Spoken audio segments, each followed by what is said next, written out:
करूंगी मैं रोहित आपसे। रोहित, भारतीय पार्लियामेंट से मंजूर हुआ 20 करोड़ भारतीय मुसलमानों के खिलाफ मुतनाज़े कानून, आपकी इस पर क्या राय है? और साथ ही साथ ये भी बता दीजिएगा कि आप मोदी जी के भारत से मुतमईन हैं या गांधी जी का भारत आपको याद आता है? वैसे मैंने लास्ट प्रोग्राम में भी शायद आपसे सवाल पूछा था, तब आप जवाब नहीं दे सके थे। आज जरा जवाब दीजिएगा मेरे सवाल का। मैडम, जवाब तो मैं तब दूंगा जब आप मुझे मौका देंगे जवाब देने का। दूसरी चीज, आप मेरे को अगर 15 सेकंड बोलने के बाद आपको मौका दे दीजिए, आप बोलना शुरू करें। Okay, thank you ma'am. Now जो आप बता रही हैं कि लेजिस्लेशन, इससे पहले जवाब शुरू करें, मैं भी कुछ ऐड करना चाहूंगी। आप मेरे सवाल का जवाब दीजिएगा। इधर उधर की जब आप गुफ्तगू शुरू करते हैं तो फिर मुझे भी टोकना पड़ता है, कोई ना कोई जो यहाँ से मेहमान मौजूद होता है वो भी कह देता है कि सवाल तो कुछ और पूछा था। जी प्लीज। या मैडम, ऐसा होता है कि आपके जो पाकिस्तानी पैनलिस्ट हैं वो 10 झूठ बोलते हैं, तो उन 10 झूठ को एक एक करके काउंटर करना मेरा, क्योंकि मैं इंडिया की तरफ से बैठा हूँ और यहाँ आशुतोष सर जैसे सीनियर आदमी बैठे हैं, तो उनका फर्ज बनता है कि इंडिया में क्या रियलिटी है और वो बताई जाए। तो वो एक एक करके मैं बताता हूँ, तो आप बोलते हैं वो जो उन्होंने बोल दिया झूठ तो उसको आप पर्दाफाश ना करें, आप एक का सवाल जवाब दे दें, तो वो पॉसिबल थोड़ा सा मुश्किल है। नाउ यू सेड जवाब दीजिए ना रोहित। यस, गांधी के इंडिया और मोदी का इंडिया। मैडम, गांधी का इंडिया जो है ना वही मोदी का इंडिया है। उसको मोदी को, प्राइम मिनिस्टर मोदी को लोगों ने इलेक्ट किया है और 1/3 से ज्यादा वोट्स लिए हैं इंडिया में, तब वो प्राइम मिनिस्टर बने हैं। इंडिया की पब्लिक चाहती है कि वो वहां बैठे, इसलिए वो वहां बैठे हैं। आप कई स्टेट्स में देखेंगी, गुजरात में, मध्य प्रदेश में, यूपी में, दिल्ली में 50% से ज्यादा वोटिंग हुई है मोदी के फेवर में। नाउ अगर आप बोल रही हैं कि हिंसा यानी कि टॉर्चर और मुसलमानों पे टॉर्चर हो रहा है, मैम ऐसा कुछ नहीं हो रहा। असलियत ये है कि यहाँ मुस्लिम्स को बराबर राइट्स हैं, यहाँ मुस्लिम्स प्राइम मिनिस्टर्स हैं, यहाँ मुस्लिम्स जजेस हैं, यहाँ मुस्लिम्स सरकारी जॉब में हैं, बड़े बड़े IPS IAS ऑफिसर्स हैं। तो ऐसा कुछ नहीं है कि यहाँ पे जुल्म हो रहा है, यहाँ पूरे राइट्स हैं।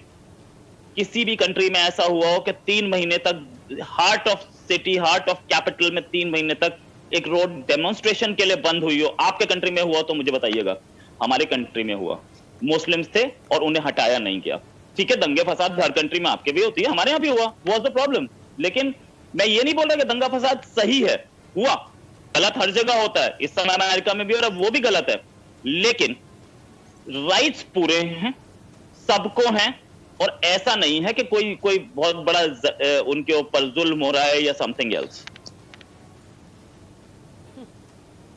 अच्छा, चलें जी, मलिहा आपकी तरफ आती हूँ। रोहित, मैंने आपको बिल्कुल भी इंटरप्ट नहीं किया, ठीक है? अब मैं मलिहा आपकी तरफ आती हूँ। मलिहा, आप यकीनी तौर पे रोहित की बातों का भी जवाब देना चाह रही हूँ, वो भी दीजिएगा। साथ ही मैं सवाल पूछना चाहूंगी कि सरहद की जो सूरत हाल है वो हम देखते हैं कि दिन ब दिन संगीन होती जा रही है। भारत के अंदर अगर हम सिचुएशन देखें तो वहां पे भी आग लगी हुई है। मोदी आग लगाने पर बाजिद है। मुसलमान वहां पे सफर कर रहे हैं, सिख वहां पे सफर कर रहे हैं, तमाम माइनॉरिटीज वहां पे पिस रही हैं, और रोहित कह रहे हैं कि वहां पे ऐसा कुछ भी नहीं है। रोहित अगेन एक ऐसे भारत का नक्शा खींच रहे हैं जो मुझे तो नजर नहीं आ रहा। अगर आपको नजर आ रहा है तो जरा मुझे भी समझा दें, नाजरीन को भी और रोहित को भी जरा समझा दें अपने अल्फाज में। जी बहुत शुक्रिया Fiza, thank you very much for having me on the show. सबसे पहले तो मैं रोहित साहब को ये बताती चलूं कि ये बोल्ड टीवी है, ये रिपब्लिक टीवी नहीं है जहां पर आप इस तरह के लतीफ़े सुनाएं और लोग बस इसको सच समझकर इन लतीफ़ों को हकीकत तस्वुर कर लें।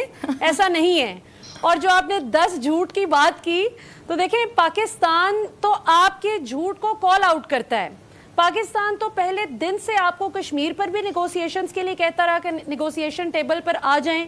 आपको हर बार अमन की दावत दी पाकिस्तान ने, लेकिन ये मोदी साहब जो आप कहते हैं ना कि भारतीय चाहते हैं कि वो आए हुकूमत में और वो आ गए, ये अनफॉर्चुनेटली आपका जो बीजेपी का एक्सट्रीमिस्ट माइंडसेट है वो चाहता था कि आ जाएं।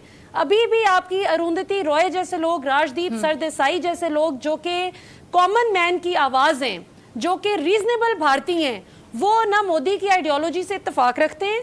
और जितनी भी आपकी भारत में माइनॉरिटीज़ हैं, चाहे वो आप मुसलमान तो खैर माइनॉरिटीज़ में नहीं आते क्योंकि ठीक ठाक आबादी का हिस्सा हैं, इसके बावजूद जिस किस्म का बुरा सलूक आप लोग मुसलमानों के साथ मोदी की डायरेक्शंस पर उनकी हुकूमत करती है, फिर सिखों के साथ जो सलूक है, इवन दलित्स के साथ जो सलूक है, सिर्फ ब्राह्मण्स अपने आप को सेफ तस्वुर करते हैं आपके भारत में।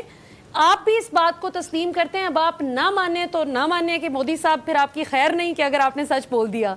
दूसरी तरफ ये कि अब इंटरनेशनल फ्रंट पर अगर देखा जाए फिजा, तो ये काबिल गौर बात है कि चाइना ने जिस तरह से literally the way China has brought Modi on his knees, जिस तरीके से उन्होंने पूरी दुनिया में मोदी को एक्सपोज कर दिया है, भारत की जुर्रत नहीं है कि वहां पे बोले।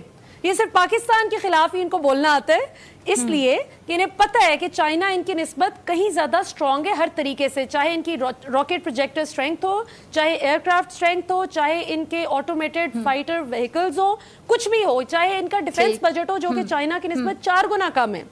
एक गप जो इन्होंने मोदी साहब ने 2 गप्पें जो लगाई, जो मैं चाहूंगी कि रोहित साहब जरा जवाब दे दे इसका अगर है इनके पास, जो कि अभी तक हमें समझ नहीं आ रही कि उसने कोई उर्दू में कोई कन्फेस किया हो, कुछ पंजाबी में, पश्तो में, सराइकी में, क्योंकि यहाँ पे तो काफी जुबानें बोली जाती हैं। और दूसरा जो इन्होंने झूठ बोला वो ये कि डोनाल्ड ट्रंप जो अमेरिकी सदर हैं, पिछले हफ्ते उन्होंने जब मोदी साहब से बात की तो उन्होंने वाइट हाउस से ये शाया हुई खबर कि मोदी साहब बहुत अपसेट थे और डिप्रेस थे चाइना के साथ इस लड़ाई पर, जिस पर इंडियन रजीम ने फौरी तौर पर इसको आउटराइटली डिनाई किया। उन्होंने कहा ऐसी तो कोई बात ही नहीं है।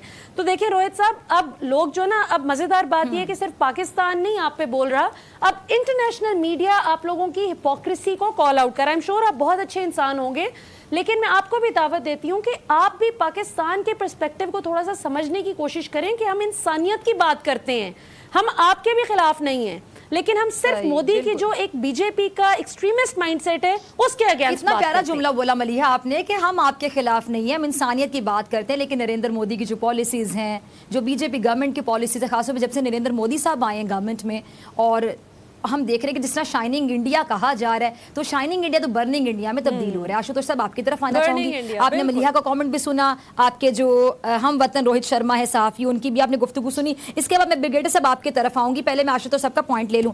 आशुतोष साहब, आपके मुल्क के सहाफी, आप एक सीनियर सहाफी हैं और आपके ही मुल्क की सहाफी बिरादरी में से सहाफी कहते हैं कि जी मोदी जी ने बालाकोट सर्जिकल स्ट्राइक पर झूठ बोला था और अपनी शर्मिंदगी मिटाने के लिए अपनी आवाम को गुमराह किया। मोदी जी ने भारतीय फौज को झूठ के सहारे तसल्ली दी। वो ये भी कहते हैं कि जिस लद्दाख के महाज पर जिस तरह चीनी फौज के हाथों भारतीय फौजियों की दुर्गत बनाई गई, उससे पूरी दुनिया में भारत की जागसाई हुई। सर ये बताइए कि मोदी साहब आप लोगों की अब और कितनी जागसाई करवाना चाहते हैं, और आपको भी लिटरली चीज अच्छी नहीं लगती होगी कि जागसाई कराते हैं। और मेरे प्रोड्यूसर ने अभी बताया कि अशोक नाम है आपका, आशुतोष नहीं है। आई एम रियली सॉरी, मुझे ये आपका नाम गलत समझ आया। अशोक साहब जी जवाब दीजिए।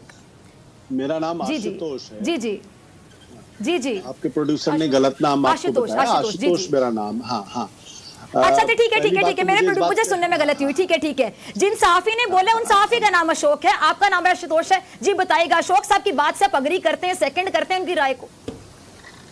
देखिए, मुझे तो ये नहीं मालूम था कि इस चैनल पे आने के बाद मुझे भारत पाकिस्तान की लड़ाई के बारे में बात करना होगा। मैं तो सोच रहा था कि गंभीर बहस इस पे होगी।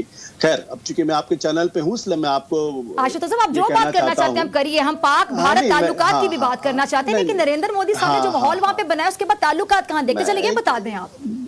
देखिए सबसे पहले तो आप लोगों को ये समझना पड़ेगा, और ये समझना पड़ेगा कि हिंदुस्तान पिछले 70 सालों से